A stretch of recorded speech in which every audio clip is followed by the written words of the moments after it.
Hey there, everybody. Guess what? I voted today. Yeah, so what'd you all do?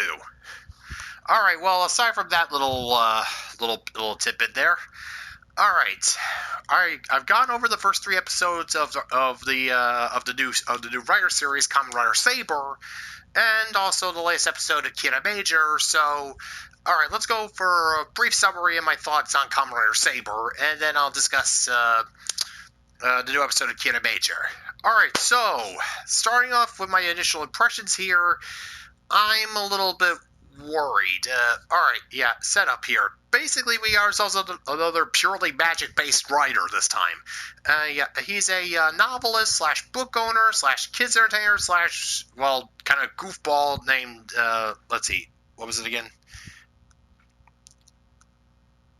Let's see, where is it? Oh yeah, Toma Kamiyama.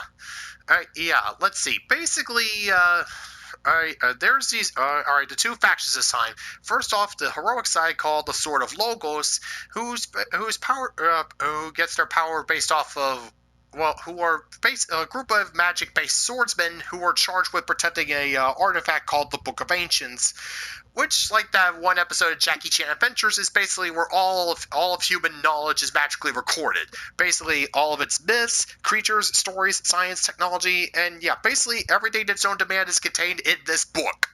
However, one of their member of their order, Kamen Rider Caliber, decided to go and basically betray them to the villain faction, the Megiddo. And in doing so, basically caused a great war 15 years ago that ended with several pages of the Book of Ancients being torn apart and scattered throughout the world. And yeah, since each of these pages contains an individual facet of knowledge on whether it's an animal, creature, topic, etc., etc., etc., manifests as the collectible trinkets of the series called the Wonder Ride books, which is used by both factions. Well, for the Sword of Logos to allow their swordsmen to transform into Kamen Riders, and the Megiddo use it to manifest their monsters. Let's see here. Yeah, I'm just borrowing a little bit for the wiki here, so just so I can get everything down on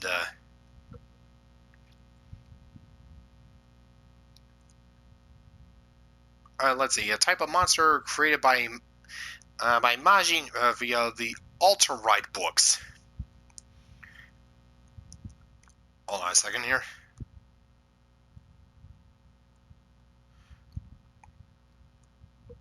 And yeah, basically the Alter Right books are some texts that the Megiddo have gotten their hands on, and they're basically used to go and create their monsters. And these are based off of stories and creatures. So far as we've seen with a salamander, an ant, a grasshopper, and a golem, based off of mythologies and stories. And we're probably going to get. And yeah, apparently once their book is completed, then they'll be able to be resummoned any time that they want. Let's see, scrolling down. Let's see. And yeah, anyways, during one of these attacks, Toma lost a childhood friend of his, and he clearly lost his memory of the incident due to the trauma. Yeah, it was a young girl who vanished into a portal, and I'm pretty sure that she's going to be involved in this at drawn back into the conflict at some point. My personal theory is that basically they're going to make her into the main villain, the leader of the Megiddo, and basically just go through the whole Astronema deal. She was founded by the Megiddo, brainwashed to be evil, and now is basically. I'm personally betting that she's the new Kamen Rider Caliber, or at the very least, she was raised by Caliber and made to be the big bad. Let's see. Anyways, let's see around here.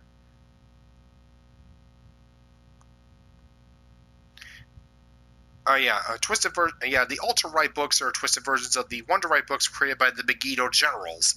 And yeah, we don't know anything about these three except they look like they belong at belong in a hot topic and should just stay there. Just go away. Go. It's like if they ran like an edgy, like they work at some unholy fusion between Hot Topic and Barnes and Noble. Yeah, just. Yeah, we don't know anything about them except they're sending out their Megiddo monsters to go and capture parts of the world, and let's see here. Yeah, let's see. They're sending out their monsters to go and create giant books that encapsulate parts of the world. Let's see. And let's see. They appear in an alternate dimension called Wonder World, which is an endless dimension as big as pages from a book. And let's see. Yeah, basically they send them. They send the Megiddo out to capture parts of the world and the real world, and send them into Wonder World. And apparently, if it's fully integrated into Wonder World, then they can't return. And let's see here, Wonder World.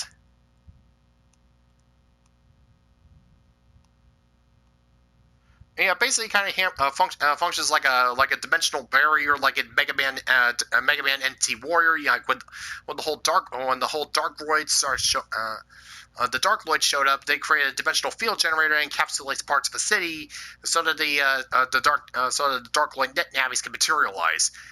It kind of works on that principle, but right. Anyways, yeah. So Toma, yeah, when he was a kid, he was being protected by the previous Saber, and managed to get the previous Saber was killed, but Toma managed to hold on to the Brave Dragon Wonder Book, and eventually that led to the Saber his driver manifesting before him.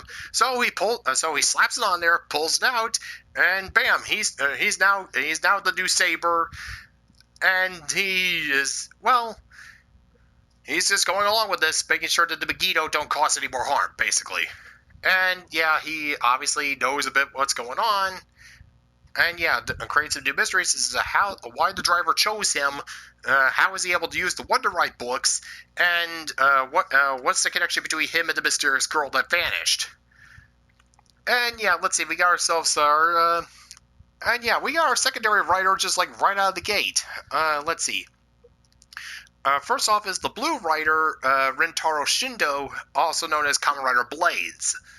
Yeah, that's not going to cause any problems there.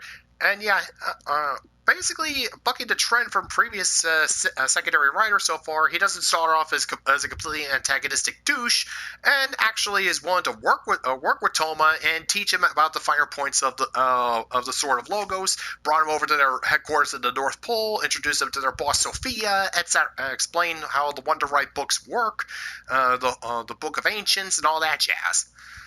So yes, a secondary writer that actually starts off as really nice and acts as a sort of mentor to our main writer. Huh. I haven't had that dynamic since like Garen back in Blade. Wait, don't tell me that's why they called him Blades. They made that joke. They made that as an in-joke, didn't they? Bravo. And yeah, apparently one of Toma's other friends who was with him during the incident was, let's see, Kento Fukuyama, who will later debut as Kamen Rider Espada. Yeah, apparently he was old friends with Toma, who does remember the girl that they were hanging out with, but obviously Toma doesn't. But well, Kento's keeping it to himself since, yeah, apparently it was a horrible incident that, basically, he feels that it's not Toma's sin to bear, basically, even though everyone, including Sophia, is telling him, no, what are you talking about? And yeah, it's going on with the third episode so far. We got ourselves, let's see, Ryo Ogami, aka Kamen Rider Buster, who is a big burly dude and is trying hard to be best dad. But then again, it's kind of hard to do that when he's dragging his son Sora around with him to the battlefield. And everybody's like, oh, don't worry about it. Your dad's stronger than everyone else. I can protect you, no problem. And also has a bit of a thing about people taking promises flimsily since, wait, let me guess. Don't, stop me if you heard this one before. His wife died, and her dying wish was for him to protect their son. And that's a promise he's going to hold to his last breath. Yeah, I'm guessing that's the song and dance they're going with him. Alright, and of course there's a villain writer working for the Megiddo, Kamen Rider Caliber, who we know nothing about. And yeah, so my thoughts on the show so far. It's kind of hard to wrap my head around what the Well, it kind of does exactly. I mean, we got ourselves a pretty basic idea of what the hero's motivation is: defeat the Megiddo, reclaim all the Wonder Right books, restore the Book of Ancients, and yeah, basically just keep the book protected. But we have no idea what the Megiddo are up to, or their generals. And it seems like every time they send one of their monsters out to basically create a portal to Wonderland, let's see, what was it? Wonder World, whatever. Oh yeah, Wonder World. It has some weird puppet hand that's scrolling down in a grand tome that they have there, and that seems to correspond with their plans somehow. Maybe. Oh yeah. Apparently, they're trying to recreate their own bootleg version of the Book of Ancients and basically rewrite the world as they see fit. But again, we're not exactly given the getting beneath under the hood and seeing seeing the guts and whatnot of this whole thing. And don't give me the whole "it's magic, we don't have to explain a thing." Yeah, and yeah. So far it's only like the third episode so far. Haven't got a whole lot to work with there. Oh yeah, and also yeah. Before I forget, oh yeah, Toma, since he's a novelist, he has a publisher named Mei Sudo, and she's basically there to be the token female / comic relief. Not really sure which. Yeah, but again, basically she's just there to go and just start bugging at the camera, and oh yeah, and as soon as Kento showed up, she immediately started simping. It's like, ooh, who's this cutie? Yeah, it's just like, ooh, friend of yours? Well, whatever. And yeah, I'm getting, yeah, as compared to 01, I'm sensing the show has a bit more of a lighthearted tone, especially since, it's magic themed and dealing with, like with magic and mysticism. They're trying to, well, they're not going full Car Ranger effect, but they are trying to lighten down the more serious tones of what 01 was trying to do, which, and also, yeah, I'm kind of getting some trepidations here, especially since it's a magic themed writer series. Our writer is themed off of a red dragon, and we don't get a whole lot of personality off of him. Unfortunately, this could be turning into a Kamen Rider Wizard 2.0. And yeah, anyone not in the know, I thought Wizard was a pretty boring writer series. When the most memorable thing about your main character is that you know what type of donut he likes, you kind of got a problem there. And yeah, we're definitely getting a lot more personalities for him to bounce off of with the other Kamen Riders. And yeah, in this universe. Oh yeah, before I forget, yeah. Apparently, after Zio completely screwed the pooch and pretty much destroyed the established continuous timeline, it looks like Toei's trying to keep Kamen Riders in their own separate universes again. Yeah, let's see. For Zio onwards, 01 and Saber, separate universes, at least until the crossover movies happen. Because, yeah, I mean, with Saber, we don't see any Human Gears running around. We don't see any of the whole Human Gear rights activists, whatnot.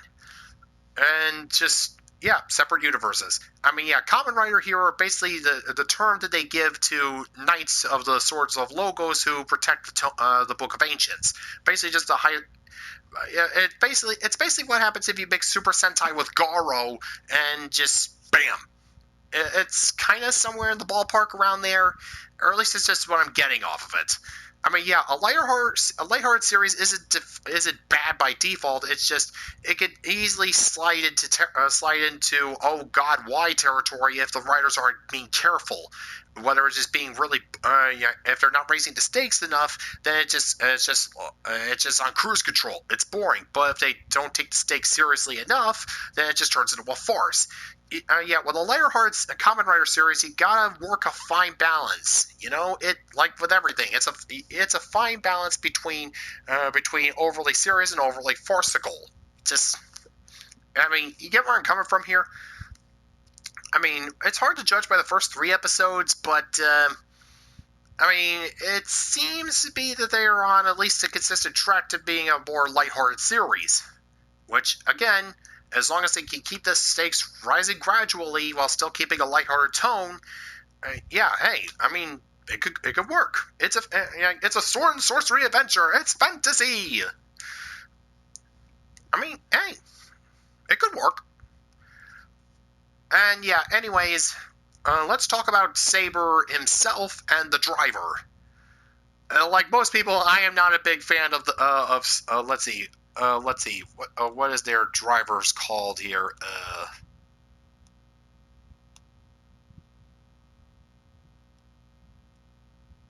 Let's see here. Oh right, oh yeah, that reminds me. This is like the first Rider series since Hibiki. Oh yeah, yeah, noted in the wiki. This is the second series in the entire franchise to have a. Let's see. The first season since Hibiki to have ending credits, and also the first season in the Railroad to have ending credits. Yeah, we haven't had. Yeah, it has end credits. It has an ending song and end credit scenes since. Yeah, haven't had that since Hibiki. All right, let's see. Anyways, about the drivers here. Let's see here.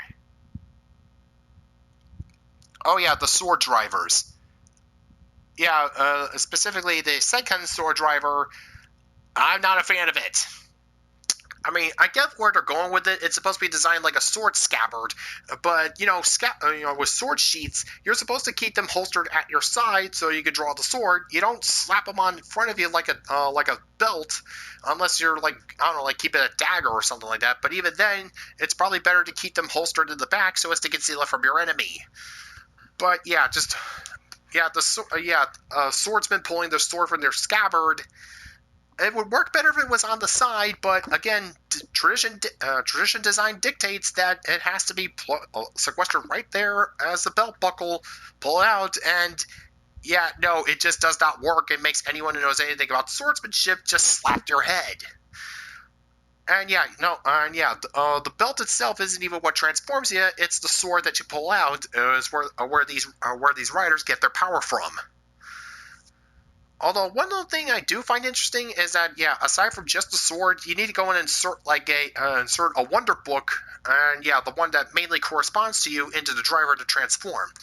For Toma's, it's the it's the it's Brave Dragon, and for Blades, it's I think it was Rekka Lion. I think it was. Hang on, let's see.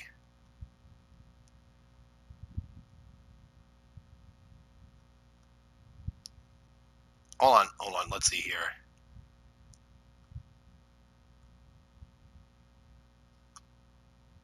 All right, let's see. So, Toma has Brave Dragon.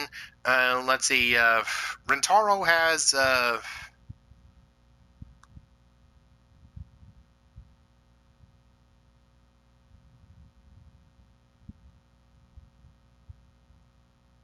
Rintaro has Lion Sekka. Let's see. Espada has. Hang on, let's see. Face of professionalism here, folks.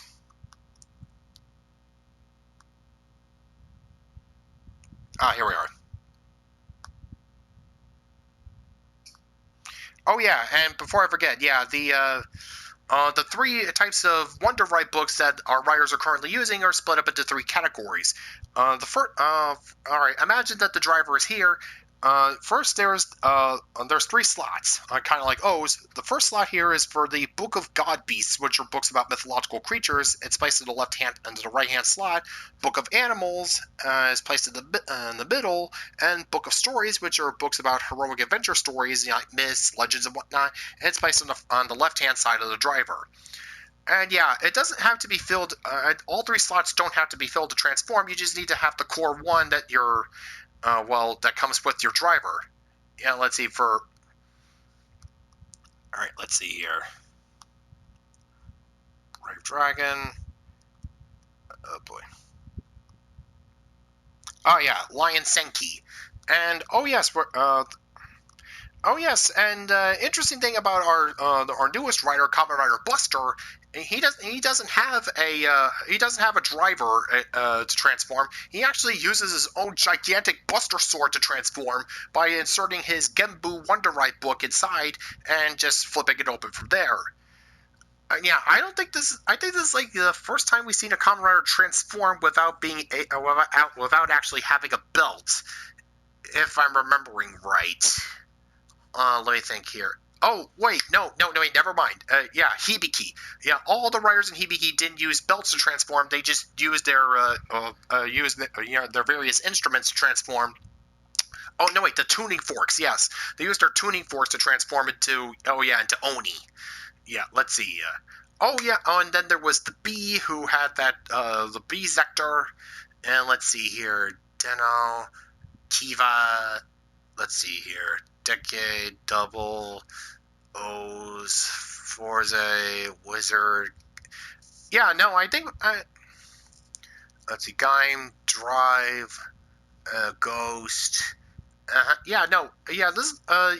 since the Kamen Rider, the Bee, and Sword, some of the Zect riders in Kabuto, Kamen Rider Buster's like the first rider in the Reiwa era to transform without actually needing a belt.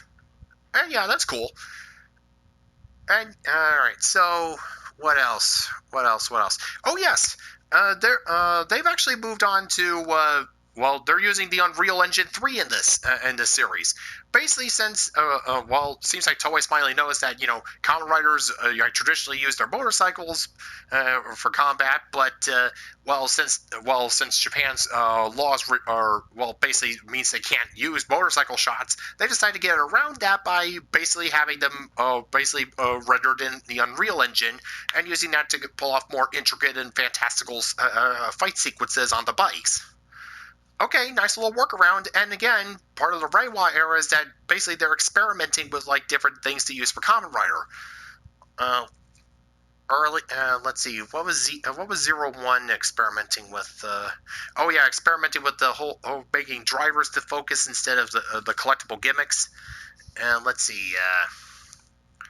It's a nice little experiment. Although, I'm not sure how big that's going to eat into their special effects budget. But I mean, hey, if we get ourselves more motorcycle scenes in Kamen Rider, hey, I'm all for that. So Saber's design himself. I'm finally back on topic here. I mean, he looks all right. He has the dragon as like a shoulder guard for his sword, which hey, makes sense. Hey, he's his right-handed, and he's got himself the right-handed pauldron there to go and it works. And given the whole magic theme around this series, they're going to be relying a lot more on special effects.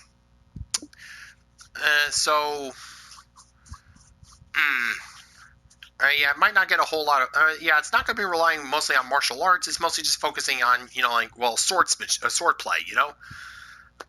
I mean, don't really.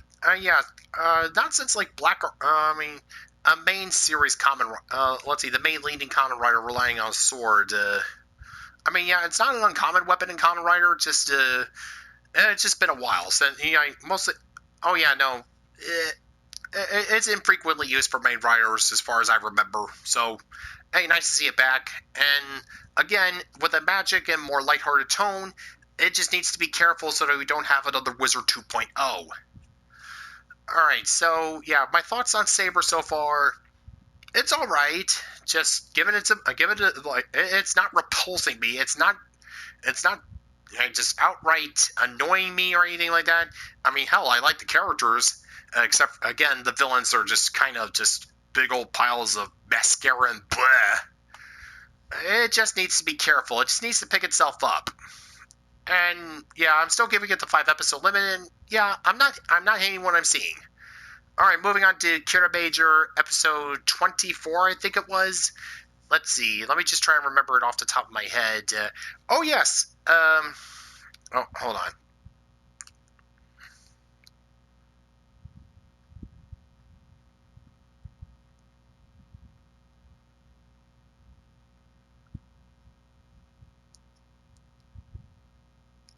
Oh, come on.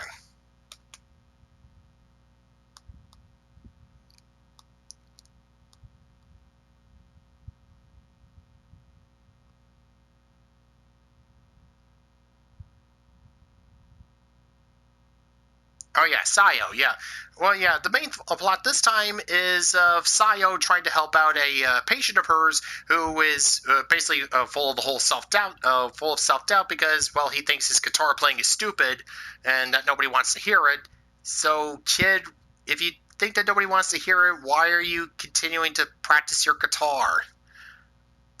So she thought that by gathering a bunch of colleagues of hers and entering a battle of the bands by using the kid's song lyrics would basically show that people do want to listen to his music and cheer him up. It's just that, well, on the way to practice, there was a speaker Jamen that was just blasting out horrible screechy violin music caused by oh god, what's his name? Let's see here. Tarantula, yeah, the Christmas tree looking thing. Tarantula's playing horrible violin music, and it's just like, or just like Freddy Krueger going to town on a chalkboard. And Speaker Jamen has the ability to amplify horrible noises like 1,000-fold. Well, I mean, hey, it's a speaker, so yeah, causing distress throughout the city. And in the initial attack, the Kiramegers managed to go and destroy his antenna, so he couldn't receive the sound. But well, yeah, apparently musical type Jamen are able to possess people and feed off of their negative energy in order to regenerate and grow stronger, as seen what happened previously with the music note Jamen, with the whole Toma Stalker thing. Let's see. Oh yeah, with the whole Shigeru Stalker thing. Sorry, the names are kind of just fading in and out of my head a little bit. It's been out of practice. Alright, anyways, where was I? Oh yeah. He possesses the kid in order to basically turn his antenna into a huge satellite dish so he can amplify it up even more so. But instead of Tarantula's violin music, instead Garuza takes his opportunity to grab an electric guitar and start rocking out. He's literally killing everyone with the power of metal. He's like, and yeah, even with the monsters destroyed, Garza's just continuing to jam on his guitar, and Garza's like, "You just wanted this as an excuse to rock out, did you? I'll just leave you." I was like, "Yeah!" No, I've got a meme cooking up for that one. But yeah, otherwise, pretty by the numbers episode. Yeah, managed to defeat the monster, defeat the jukebox Shimeju that pops out. Let's see, Takamichi has himself a, oh god, I'm so old moment, since, yeah, Jiru's like, what's a jukebox? It's like, oh god, I feel so damn old. Sorry about that, just had something pop up. Alright, anyways, long story short, Kirameger had itself just a solid standalone episode. And, let's see. Oh yeah, Saber. Well, again, just giving it a respectable okay so far. Yeah, it's not wowing me, but again, it's just the initial build up of the first episodes, and some of the concepts are a little bit weird to wrap my head around. Yeah, just trying to figure out the villain's motivation, why they're doing it. Alright, so yeah, I should be back in the main groove, and next week we will be covering Kamen Rider Saber episode 4, and yeah, apparently next on Kirameger, apparently we're getting something interesting happening. Alright, so yeah, till then, see ya.